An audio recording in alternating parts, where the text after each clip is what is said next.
So you're looking for some semi-in-ear wireless earbuds and you are on a budget. So you thinking maybe I should get the Soundcore K20i or spend just a little more, little more, and get the SOUNDPEATS Air5. Both are good options, but is it worth the extra money for the Air5? Well, let's find out. I'm gonna go over what they have in common and their differences. Welcome back, fam. I'm Dave Banter. Let's jump right into their similarities first. So they have 13mm drivers, both lightweight, 6 hours of playtime for the earbuds, IPX5 rated for waterproof, app support, and game mode is available. And for the differences, we're gonna go over the microphone, design, app, and sound performance.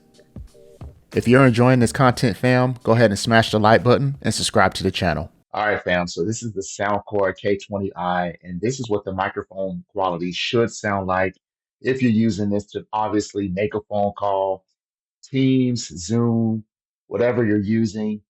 In studio right now, it's completely quiet. So in a quiet environment, this is the quality you should be able to expect when using the K20i from Soundcore. And this is the SOUNDPEATS Air5.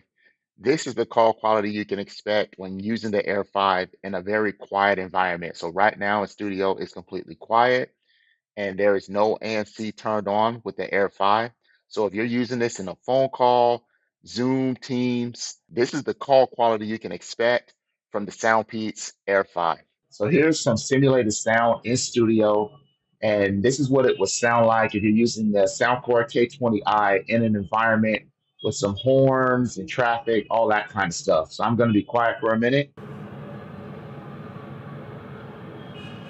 So again, this is the Soundcore K20i, and this is what you can expect using these microphones in this type of setting. So now you're listening to the SOUNDPEATS Air5 with some simulated noise in the background. So I'm going to be quiet for a minute. And this is the SOUNDPEATS Air5 with some simulated noise. Now, keep in mind, these do have ANC, and the ANC is currently turned on. So this is the call quality you can expect when using the ANC in a noisy environment with some car horns, wind, and stuff like that. K20i by Soundcore, Air5 by SOUNDPEATS. Starting with the K20i, you have all plastic, shiny gloss looking plastic. So it's definitely going to be prone to scrapes and fingerprints. You have your USB-C for charging. And did you notice anything? There's no pairing button or no reset or pairing button down here. So that's unfortunate. You open it up, you don't have your left and right labels there. It is magnetic, so they won't fall out or anything like that. And when you put them back in, they just snap right in. There you go, there's your little battery indicator light. You have that spring-loaded closing, you see that?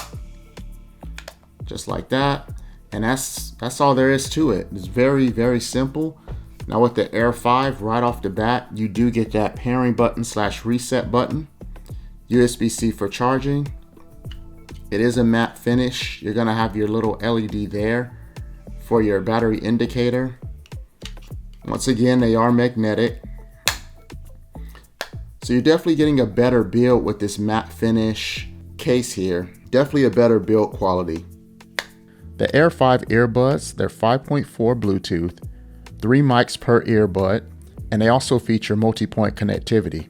The K20i earbuds feature Bluetooth 5.3, 2 mics per earbud, and a feature in the app called Find Your Device, so if your earbuds get lost, you can find them. Looking at the K20i app, it's very simplistic, but it offers 22 EQ modes. Now, something to note, if you use the single earbud mode, you cannot access any EQs. However, those touch controls, you can customize those the way you like. Now the SOUNDPEATS Air5 app, once again, is simplistic, and they also offer you a 1-button disable touch control, which is nice. They only offer 9 EQ presets though. Now in single earbud mode, you can access the EQ, which is really, really cool. And of course, you can customize your touch controls with this app. All right, sound performance. Now, we all know that these are semi-in-ear earbuds, so keep that in mind. You're always gonna have that open presence of the outside when you're listening to your music. So with that being said, straight out the box, the K20i, I believe, still had the best bass presence straight out the box. Now, the Air5 had more of a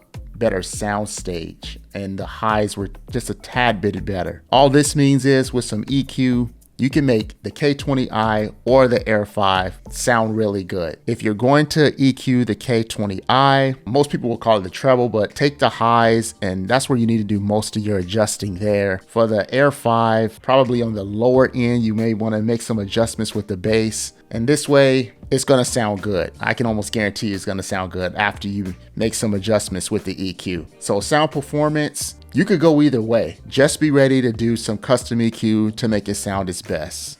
So I know you want my recommendation. Which one between the K20i and the Air5? Few things to look at. With the K20i, you're getting the best bang for your buck. For what it offers and the sound quality, you can't go wrong getting the K20i. Now for the Air5, for what it costs and the features that it gives you, that's what makes it still worth it if you're gonna spend a little bit more. But in most people's cases, the K20i is probably the best bet for most of you, just because it gives you so much. I thought on the microphone end, it actually sounded better to me than the Air5. That's just me. Sound wise, like I said, with EQ, with the right EQ, both of them can sound really good. So overall, K20i would be my recommendation.